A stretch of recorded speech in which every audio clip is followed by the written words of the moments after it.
بسم اللہ الرحمن الرحیم۔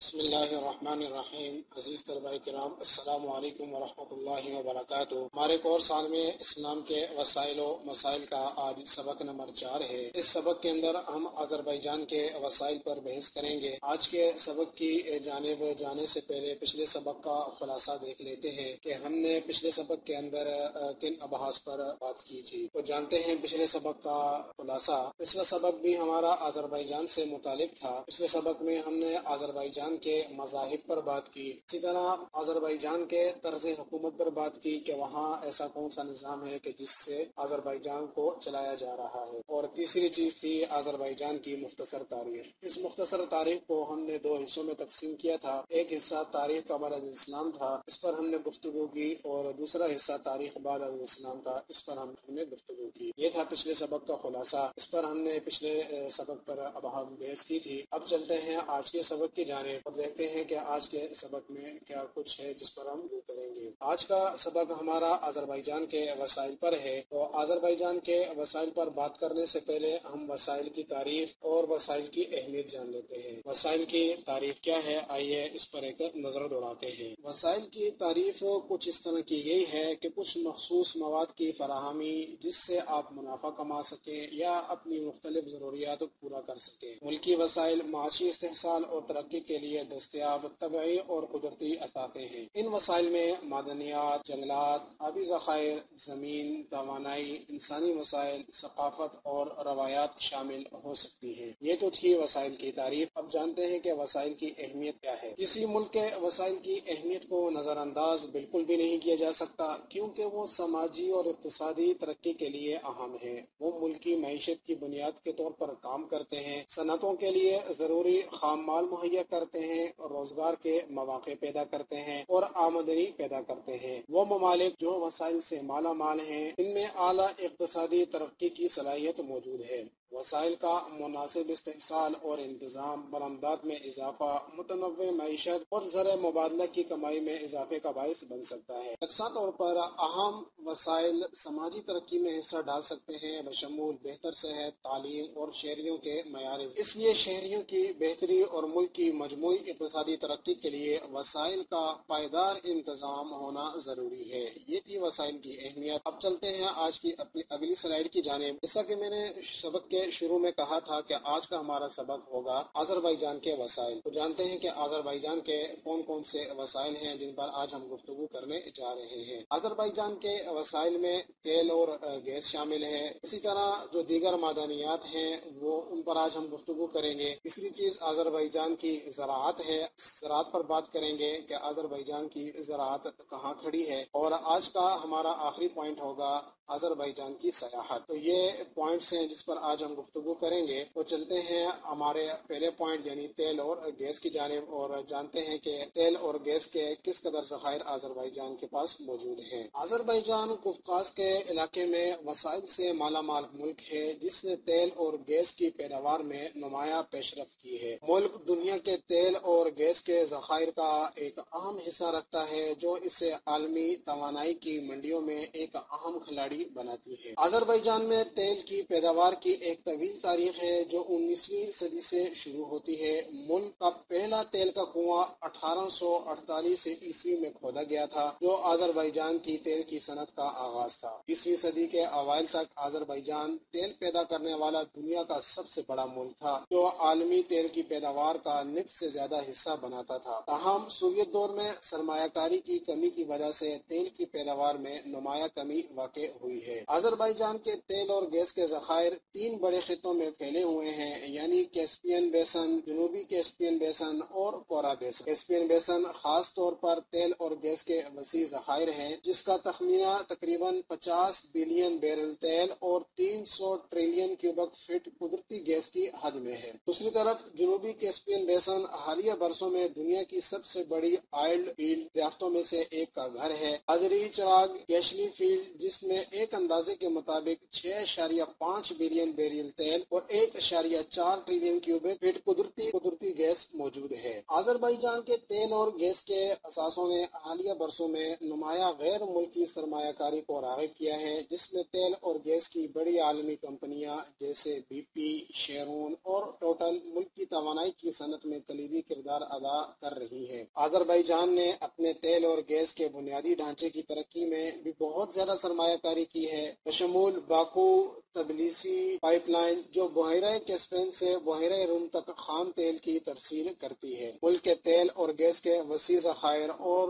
یورپ اور ایشیا کے درمیان اس کے اسٹریٹجک محل وقوع کی بدولت آذربائیجان کی توانائی کی صنعت آنے والے سالوں میں ترقی کرتی رہے گی۔ حکومت نے تیل اور گیس کی پیداوار کو 2025 تک 100 ملین ٹن تک بڑھانے کا ایک ہدف مقرر کیا ہے، جو موجودہ سطح کا تقریباً 40 ملین ٹن ہے۔ یہ تھے آذربائیجان کے تیل اور گیس کے ذخائر جس پر ہم نے گفتگو کی۔ اب چلتے ہیں اپنی اگلی سلائیڈ کی جانب، یعنی آذربائیجان کی دیگر معدنیات۔ یہ ملک معدنیات اور قدرتی وسائل سے مالا مال ہے جو ملک کی معیشت میں اہم کردار ادا کر رہے ہیں۔ آذربائیجان میں کان کنی کی ایک طویل تاریخ ہے۔ کان کنی کی صنعت نے ملک کی ترقی میں اہم کردار ادا کیا ہے۔ آذربائیجان میں معدنیات کی وسیع اقسام ہیں، جن میں غیر دہاتی اور توانائی کی معدنیات شامل ہیں۔ ملک کی غیر دہاتی معدنیات میں چونا پتھر، جپسم، مٹی اور قیمتی پتھر شامل ہیں۔ آذربائیجان میں جو دہاتی معدنیات پائی جاتی ہیں ان میں تانبا، لوہا، سیسا،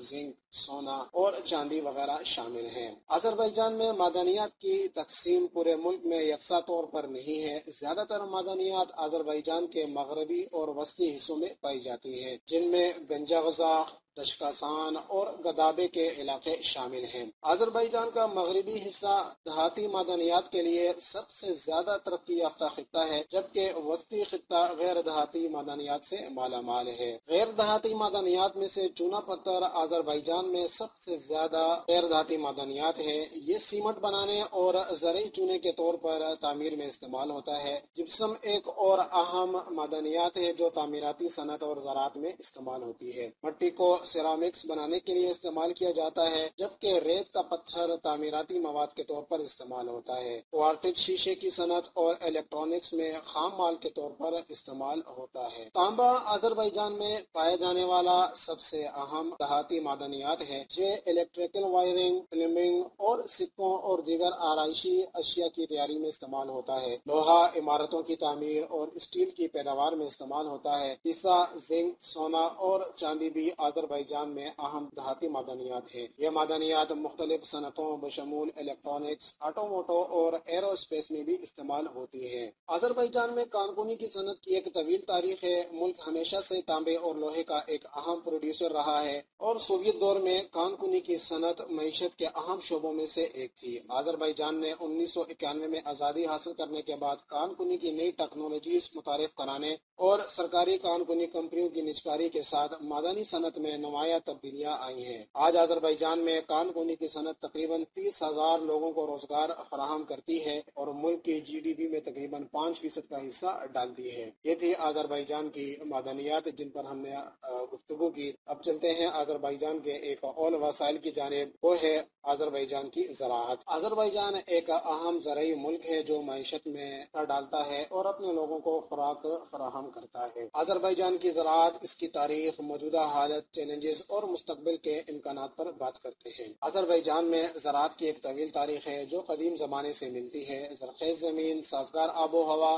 اور آبی وسائل تک رسائی نے زراعت کو ملک کے بنیادی اقتصادی سرگرمیوں میں سے ایک بنا دیا ہے۔ آذربائیجان قرون وسطیٰ کے دوران ریشم، پھلوں اور گری دار میوے کے پیداوار کے لیے جانا جاتا تھا، جن کی تجارت شاہراہ ریشم پر ہوتی تھی۔ سوویت دور میں آذربائیجان میں زراعت نے بڑے اجتماعی فارموں کے ماڈل کی پیروی کی جنہیں معیشت کی ریڑھ کی ہڈی سمجھا جاتا تھا۔ تاہم 1991 میں سوویت یونین کے خاتمے کے بعد زرعی شعبہ سرمایہ کاری کی کمی اور فرسودہ انفراسٹرکچر کی وجہ سے سے مشکلات کا شکار رہا۔ 2000 کی دہائی کے اوائل سے آذربائیجان اپنی مسافت کو بڑھانے اور غذائی تحفظ کو بہتر بنانے کے لیے اپنی زراعت کو جدید اور متنوع بنانے پر کام کر رہا ہے۔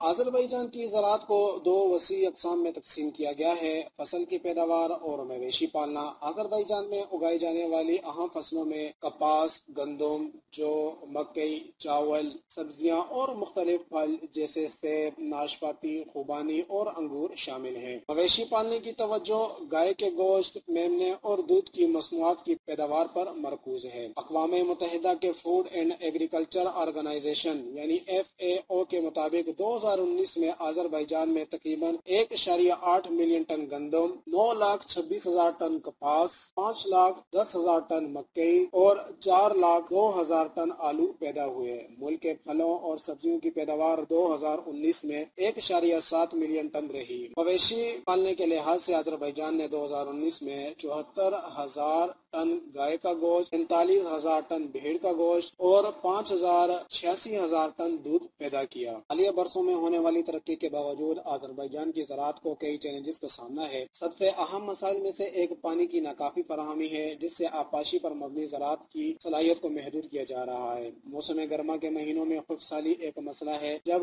پانی کے وسائل کم ہو جاتے ہیں۔ ایک اور چیلنج جدید کاشتکاری کے طریقوں اور ٹیکنالوجیز کی کمی ہے، خاص طور پر دیہی علاقوں میں جہاں چھوٹے مالکان اب بھی روایتی کاشتکاری کے طریقوں پر انحصار۔ اس طرح ہمارا یہ پوائنٹ بھی مکمل ہوا۔ اس میں ہم نے آذربائیجان کی زراعت پر بات کی۔ اب چلتے ہیں آج کے اپنے آخری پوائنٹ کی جانب، یعنی آذربائیجان کی سیاحت پر گفتگو کرتے ہیں۔ جنوبی قفقاز کے علاقے میں واقع آذربائیجان حالیہ برسوں میں پوری دنیا سے سیاحوں کو اپنی طرف متوجہ کر رہا ہے۔ ایک بھرپور ثقافتی ورثہ، قدیم تاریخ، جدید پرکشش مقامات اور قدرتی خوبصورتی کے ساتھ آذربائیجان کے پاس مسافروں کے لیے بہت کچھ ہے۔ آذربائیجان میں سیاحت کی ایک طویل تاریخ ہے جو قدیم زمانے سے تعلق رکھتی ہے۔ یہ ملک شہر ریشم کے ساتھ تاجروں اور مسافروں کے لیے ایک مقبول مقام تھا جو ایشیا اور یورپ کو ملاتا تھا۔ سوویت دور میں سیاحت بنیادی طور پر گھریلو زائرین پر مرکوز تھی اور سوویت یونین کے انہدام کے بعد ملک کی سیاحت کی صنعت کو زوال کا سامنا کرنا پڑا۔ تاہم آذربائیجان 2000 کی دہائی کے اوائل سے اپنی سیاحت کی صنعت میں سرمایہ کاری کر رہا ہے اور اس وقت یہ شعبہ مسلسل ترقی کر رہا ہے۔ آذربائیجان میں سیاحوں کے لیے متعدد پرکشش مقامات ہیں جن میں تاریخی مقامات، قدرتی خوبصورتی اور جدید فن تعمیر شامل ہیں۔ باکو دارالحکومت کا شہر